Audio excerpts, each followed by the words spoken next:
Halo semua, pada kesempatan ini saya akan menjelaskan mata kuliah Computational Physics, khususnya topik Basic Circuit Design and Simulation. Dalam topik ini akan dibahas seputar bagaimana cara menggunakan PPE atau Python Power Electronics. Yang pertama, dalam PPE pasti kita akan sering mendengar istilah topologi. Topologi ini biasa yang kita kenal dengan sirkuit. Sirkuit berisikan rangkaian-rangkaian komponen yang saling terhubung dengan kabel atau wire. Untuk membuat topologi, kita bisa menggunakan Microsoft Excel dengan memperhatikan beberapa kriteria atau aturan, yaitu rangkaian harus saling terhubung dengan kabel atau wire, dan kita harus memastikan bahwa tidak ada yang bolong ataupun terbuka. Kemudian kita juga harus memperhatikan penamaan masing-masing komponen, karena penamanya bersifat case sensitive. Kemudian ada juga voltmeter dan ammeter. Voltmeter ini berfungsi untuk mengukur besar tegangan dan harus dipasang secara paralel. Arahnya juga berlawanan dengan arah arus yang mengalir dalam suatu rangkaian listrik. Kemudian untuk ammeter itu berfungsi untuk mengukur besar kuat arus. Cara dipasangnya itu harus secara seri dan arahnya itu harus searah dengan arah arus yang mengalir dalam suatu rangkaian listrik. Berikut merupakan topologi yang akan kita gunakan menggunakan Microsoft Excel. Pertama-tama kita akan membuka terlebih dahulu Microsoft Excel. Di sini saya sudah membuat topologinya, sirkuitnya. Di sini ada resistor feeder, kemudian ada voltage source, namanya AC source. Di sini juga ada ammeter, namanya load 1. Ada voltmeter load, ada ammeter load, dan juga ada resistor load. Kemudian kita akan menyimpan file sirkuit ini ke dalam folder dalam bentuk CSV. Setelah kita membuat topologi, kita akan membuka PPE kita.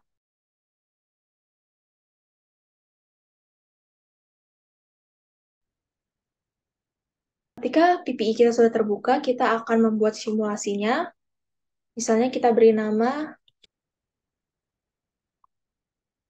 Untuk sisanya kita biarkan seperti default. Dan direktorinya adalah path di mana kita menyimpan file CSV tersebut.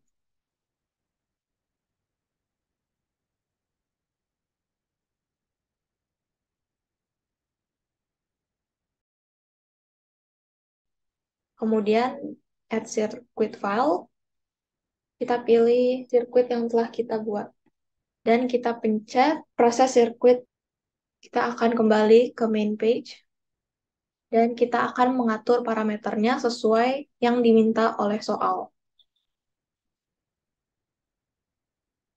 Misalnya ammeter load, arahnya harus sesuai dengan arah arus listrik, jadi arahnya harus mengarah ke 6K.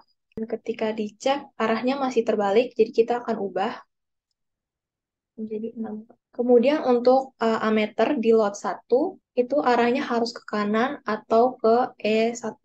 Dan ketika dicek sudah benar. Selanjutnya untuk resistor feeder, mintanya adalah 0,01, jadi kita akan ubah nilainya.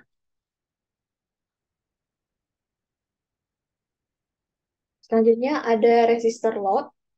Resistor load ini juga akan kita ubah nilainya itu menjadi 144.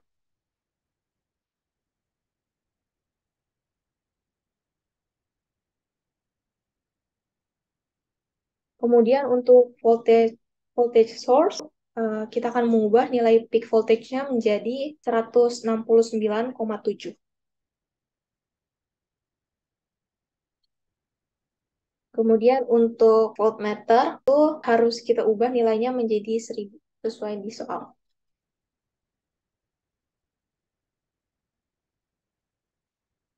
Jika sudah, kita akan back to circuit list. Back to main page. Untuk melihat output, kita menekan tombol view output, kemudian kita pencet run, add plot.